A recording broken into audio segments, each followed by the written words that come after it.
pagi Bapak Ibu Saudara-saudari sekalian.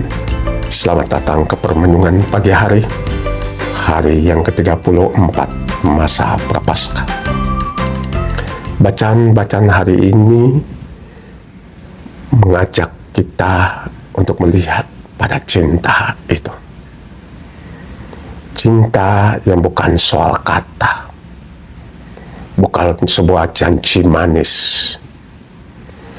bukan sebuah manipulasi, tetapi cinta yang tulus, cinta yang rela berkorban, cinta yang bahkan mengorbankan dirinya, jabatannya, dan segalanya. Dalam kisah pertama, bacaan yang pertama, kita mendengar kisah seorang Elia. Elia yang sering mengunjungi keluarga Sunem ini. Dan karenanya keluarga itu sangat menghormatinya, menyiapkan sebuah kamar khusus untuk dia. Kekhususan, privilege, keistimewaan yang dialami oleh Elia sebagai konsekuensi hasil dari tugas pelayanannya tidak membuat dia takabur, tidak membuat dia besar kepala dan sombong, karena dia tahu dia cuma utusan Tuhan. Kebesaran hatinya yang hanya memikirkan Tuhan dan karya perutusannya membuat dia mampu melihat dan mengalami kedukaan hati sepasang suami istri yang lama menantikan kehadiran seorang anak, dan ketika anaknya lahir justru dia mengalami serangan, pingsan, dibawa ke mamanya, dan dalam dekapan mamanya dia mati. Keluarga yang putus asa, keluarga yang tidak tahu mau kemana lagi, keluarga yang pengen berteriak, pengen mengumpat mungkin, pengen marah mungkin terhadap diri mereka, karena merasa mungkin mereka tidak becus menjaga anak mereka, sehingga anaknya harus mati.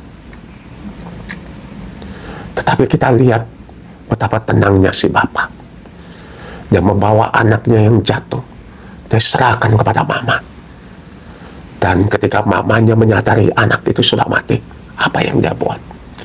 Dia bawa kepedihannya, bahkan kematian hatinya, kematian hidup dan harapannya, bukan dalam kemarahan, tapi dia membawanya ke atas, ke kamar sang abdi Allah.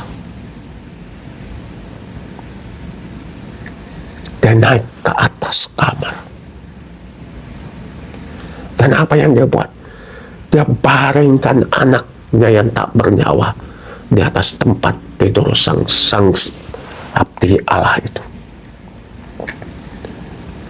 Tanpa diungkapkan dalam bacaan, kita melihat satu keyakinan, satu iman kepercayaan kepada seorang pemimpin Elia, bahwa sang abdi Allah ini adalah sungguh-sungguh abdi Allah, bahwa dia tidak akan menutup telinga, hatinya, dirinya terhadap cerita perempuan Sunem ini. Dan dia bertindak. Dia mengambil risiko yang begitu besar. Tubuhnya yang kudus, yang najis, yang dalam adat istiadat, jangan menyentuh lagi mayat. Apa yang dia buat? Dia baring di atas mayat itu. Kehidupannya, keterpilihannya tidak membuat dia angkuh, tapi membuat dia mencium kematian. kebusukan yang dialami oleh umatnya. Cinta yang demikian akan mampu memberi kehidupan kepada yang sudah mati. Yang sudah mati hatinya, yang sudah tawar hatinya, yang sudah membatu hatinya. Dalam Injil kita lihat kisah yang sama. Yesus yang pergi mengunjungi keluarga Lazarus. Keluarga yang sudah menjadi bagian hidup dan perjalanannya. Yang sudah dianggap seperti sahabatnya. Bahkan mereka menganggapnya sebagai sahabatnya.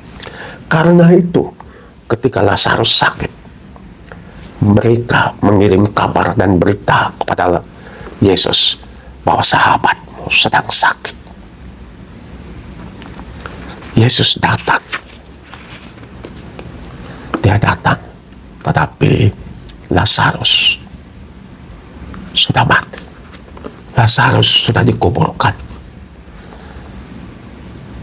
Tapi Yesus mau kunjungi dia. Sang pemberi kehidupan, sang bos besar, sang penguasa kehidupan dan kematian kita. Yang apa saja dalam genggamannya bisa terjadi. Dia turun serendah-rendahnya. Dia masuk bukan hanya ke liang kubur, tapi bahkan ke lubang kuburan. Dia suruh bukalah pintu. Sementara saudari dari Lazarus bilang dia sudah membau. Bagi orang yang mencintai, bagi seorang pemimpin, tidak ada yang bau.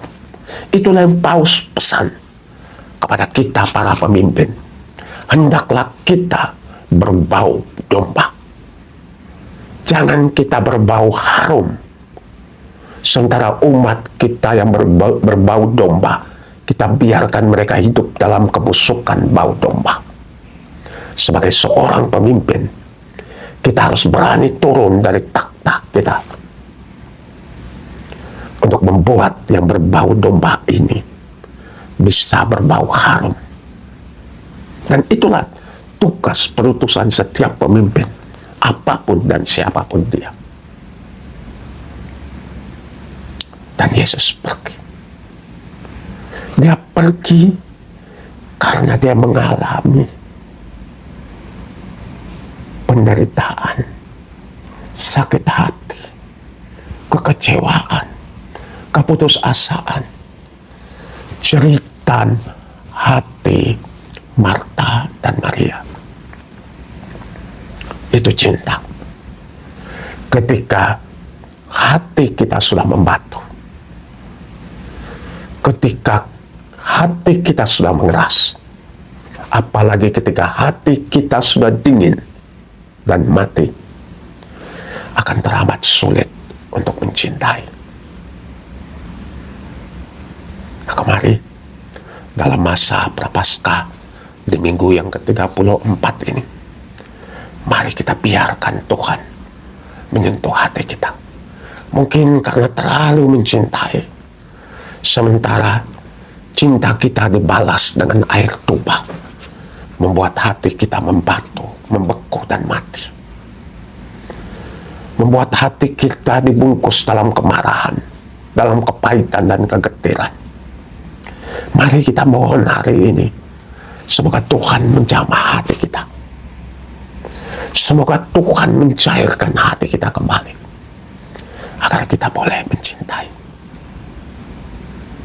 Jangan biarkan hatimu membeku. Jangan biarkan hatimu mati. Karena pada akhirnya toh, Anda nggak pernah akan bahagia. Yang akan Anda alami dan rasakan cumalah kepahitan dan kegetiran. Mau bahagia? Biarkan Tuhan menjamah hatimu. Biarkan Tuhan mengubah hatimu. Biarkan Tuhan mengunjungi hatimu. Dan biarkan Tuhan menjamahnya.